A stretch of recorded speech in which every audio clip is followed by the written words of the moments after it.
नमस्कार साथियों, स्वागत है आपका अपने YouTube चैनल वाईके ऑनलाइन एजुकेशन में। उम्मीद है आप सब स्वस्थ होंगे। दोस्तों, आज हम बात करेंगे उत्तराखंड के अंतर्गत जो भी आपकी परीक्षाएं होती हैं जिनमें हिंदी कंपलसरी है कॉम्पिटिटिव एग्ज़ाम्स के लिए। तो उनके अंदर हमेशा आप देख पाते होंगे कि 20 नंबर आपसे पूछे जाते हैं हिंदी के, और ये बहुत ही अच्छे स्कोरिंग आपके होते हैं। तो आज हम इन 20 प्रश्नों के को एक प्रैक्टिस सेट के तहत करने वाले हैं। तो आप लोग जुड़े रहिए, लास्ट तक वीडियो ज़रूर देखिएगा।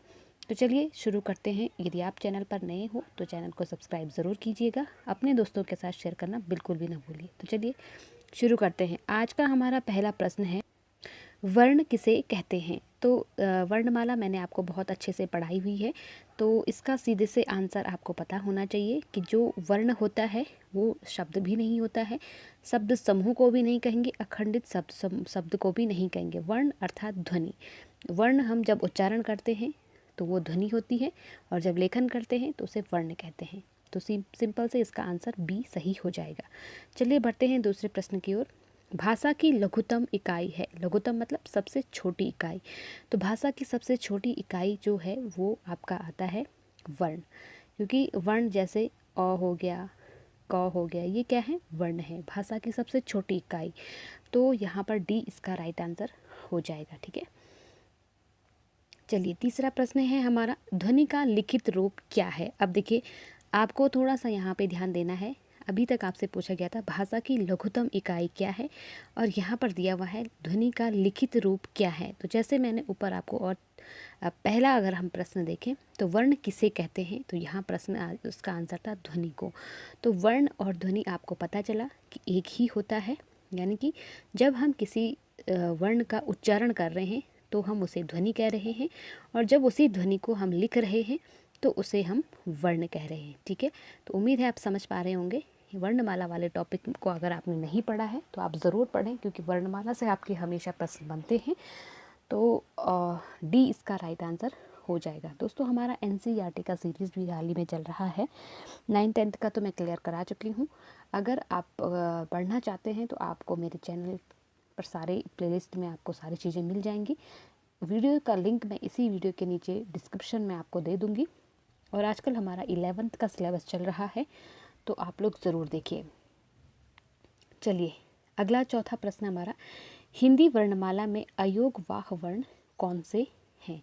तो अयोगवाह मैंने बताए थे, जो वर्ण दिखने में तो स्वर के जैसे होते हैं लेकिन व्यंजन के लिए अर्थ का वहन करते हैं, उन्हें अयोगवाह कहते हैं। और सीधी सी बात है, यहाँ पे अंग अह जो है वो दिखने में तो अ जैसे हैं, लेकिन जब हम उच्चारण करते हैं तो अंग ग साउंड कर रहा है, अह में ह साउंड कर रहा है। तो यहाँ पे जो ये दो ध्वनियाँ हैं, इन्हें हम अयोगवाह ध्वनि या अयोगवाह वर्ण के अंदर रखते हैं। चलिए आगे बढ़ते हैं। पांचवा प्रश्न है, निम्न में से ह्रस्व स्वर नहीं है। तो ह्रस्व स्वर क्या है, देखो जहाँ पर एक मात्रा का जब बहुत कम समय लगता है हमें, तो उसे हम कहते हैं ह्रस्व स्वर। और जहाँ पे दो मात्राओं का हमें उच्चारण में, जिसके उच्चारण में दो मात्राओं का समय लगता है, उसे दीर्घ स्वर कहते हैं। तो आप देख पा रहे होंगे अ, ई, ओ तीनों ही क्या हैं, ह्रस्व स्वर हैं, यानी कि इन तीनों के उच्चारण में हमें एक मात्रा का समय लगता है। ई यहाँ पे दीर्घ स्वर के अंदर आएगा, इसलिए इसका आंसर बी सही हो जाएगा, है ना। चलिए बढ़ते हैं आगे। इसके बाद अगला और छठा प्रश्न है हमारा, अधोलिखित में से शुद्ध वर्तनी वाला शब्द है। तो बताइए कौन सा है शुद्ध वर्तनी। बहुत इंपॉर्टेंट है, हर बार आपसे वर्तनी की दृष्टिकोण से जो प्रश्न बनते हैं आपके एग्ज़ाम में, वो आपके लिए इम्पोर्टेंट हो जाते हैं। तो चलिए, रचयिता, अनुग्रहित, आहार, सृष्टा, सृष्टा। तो देखिए, रचयिता बिल्कुल सही लिखा हुआ है, अनुग्रहित नहीं होता है, अनुग्रहित होता है, री की मात्रा लगती है, न कि रॉ की। ठीक है, आहार नहीं होता है, आहार होता है, यानी कि इसमें आ की मात्रा होनी चाहिए थी। और सृष्टा नहीं होता है, बल्कि सृष्टा होता है ना। तो ये भी आपको ध्यान रखना है, री यहाँ पे री की मात्रा नहीं ना होकर के रॉ की मात्रा होती है, तो ये ध्यान रखना है आपका। इसका आंसर हो जाएगा ए राइट। ठीक है, चलिए इसके बाद सातवां प्रश्न है हमारा, निम्नलिखित में से शुद्ध शब्द है। तो आपने फिर से एक शब्द है जो यहाँ पे शुद्ध लिखा हुआ है, बाकी तीन अशुद्ध हैं। अब देखिए, जब ऐसे ऑप्शन आपके सामने आते हैं ना, तो थोड़ा सा आपको कन्फ्यूजन ज़रूर हो जाता है। तो इसमें आपको क्या करना है, आपको बहुत ध्यान से देखना है कि कौन सा सही उच्चारण हो सकता है। उच्चारण करके देखिए, कुमुदिनी जो है वो बिल्कुल सही लिखा हुआ है, कुमुदनी नहीं होता है, कुमुदनी भी नहीं होता है। तो ये सारा तीनों के तीनों ऑप्शन जो हैं आपके नहीं सही नहीं है।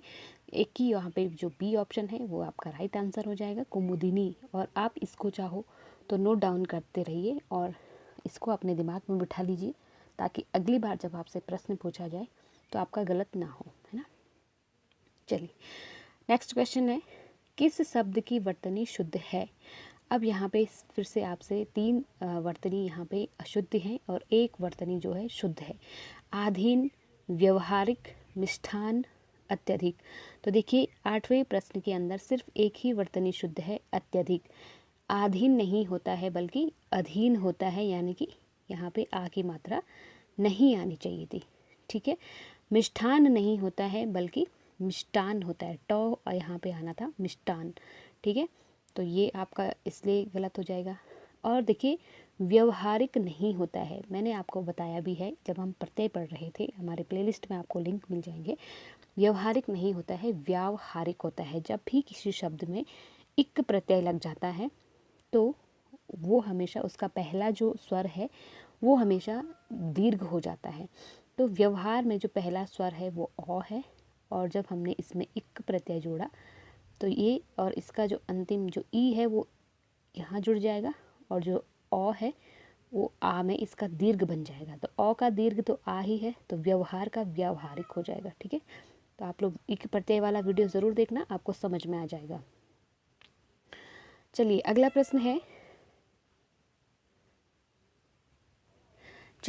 प्रश्न है, हमारा, निम्न में से शुद्ध वर्तनी वाला शब्द है। फिर से आपसे वर्तनी पूछी जा रही है, तो आपको बताना है उज्ज्वल, वैमनस्यता, कवित्री या प्रामाणिक। तो देखिए यहाँ पर जो वर्तनी शुद्ध है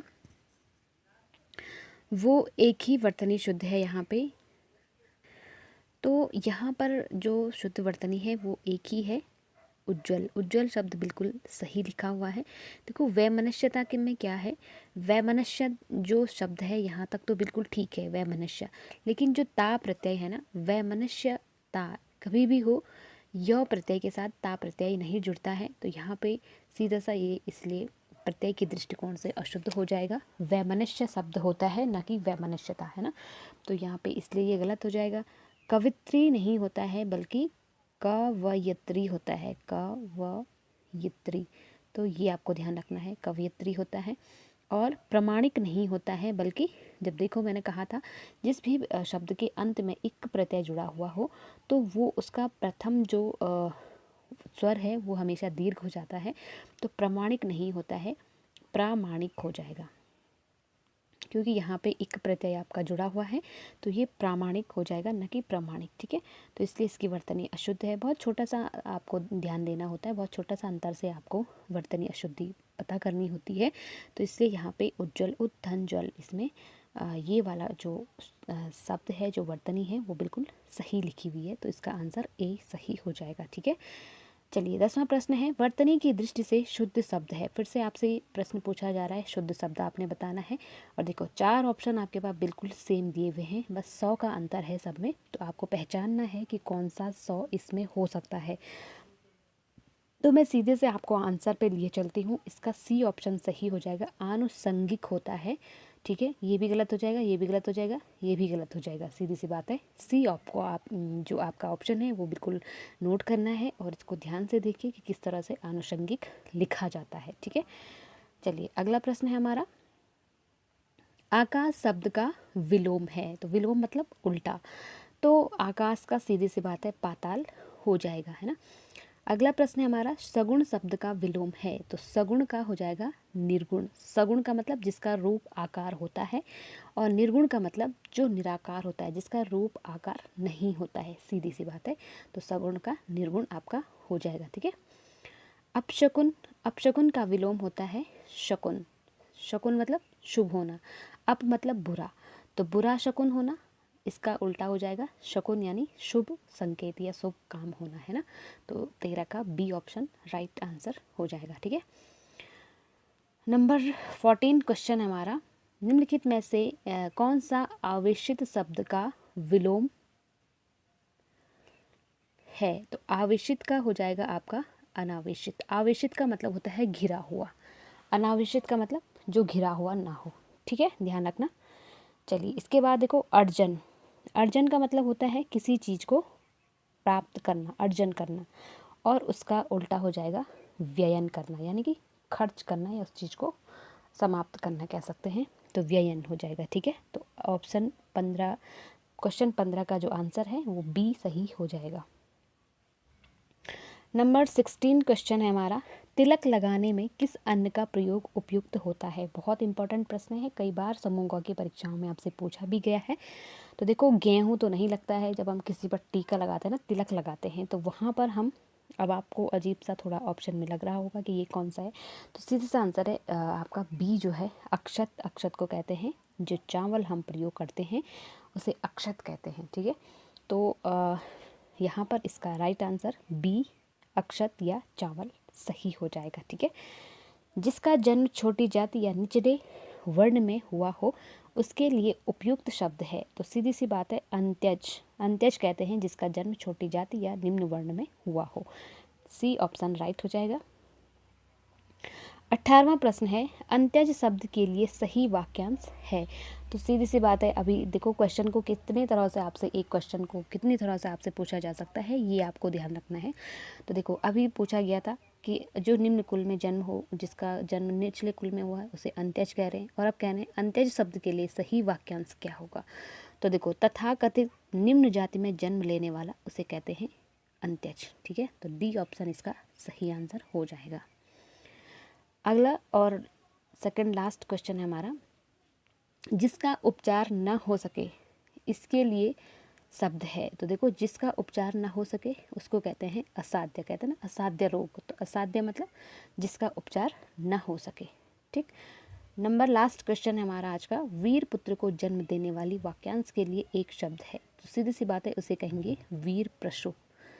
प्रसू का मतलब जन्म देने वाली। ठीक है, तो वीर पुत्र को जन्म देने वाली वीर प्रसू कहते हैं, तो यहाँ पे बी सी इसका राइट आंसर हो जाएगा। तो उम्मीद है आप लोगों को 20 के 20 प्रश्न अच्छे लगे होंगे, हेल्पफुल लगे होंगे। देखिए आपके पास 20 प्रश्न पूछे जाते हैं आपकी समूह गाँव की या कोई भी भर्ती है जिसकी भी आप तैयारी कर रहे हैं, तो आपके पास कैसे प्रश्न बनते हैं इसका ये यहाँ पे एक आइडिया आपको आ जाएगा, इससे आपको हेल्प मिलेगी। और ऐसे ही आपको तैयारी करनी है, ये आपके सिलेबस के अकॉर्डिंग ही मैंने प्रैक्टिस सेट तैयार किया है। तो उम्मीद है आप लोगों को ज़रूर अच्छा लगा हो। यदि अच्छा लगा तो लाइक शेयर सब्सक्राइब ज़रूर करें, अपने दोस्तों के साथ शेयर करना बिल्कुल भी ना भूलिए, और कमेंट में मुझे लिखना ज़रूर बिल्कुल भी ना भूलिए कि आपको ये सेशन कैसा लगा, क्या आप और प्रैक्टिस सेट चाहते हैं, और इस सेशन से संबंधित कोई भी आपके डाउट्स हों तो मुझे ज़रूर कमेंट बॉक्स में लिखिएगा, आपके डाउट्स मैं ज़रूर दूर करूँगी। मिलते हैं अगले वीडियो में अगले टॉपिक के साथ, तब तक के लिए आप अपना और अपनों का ध्यान रखें, पढ़ते रहें। नमस्कार।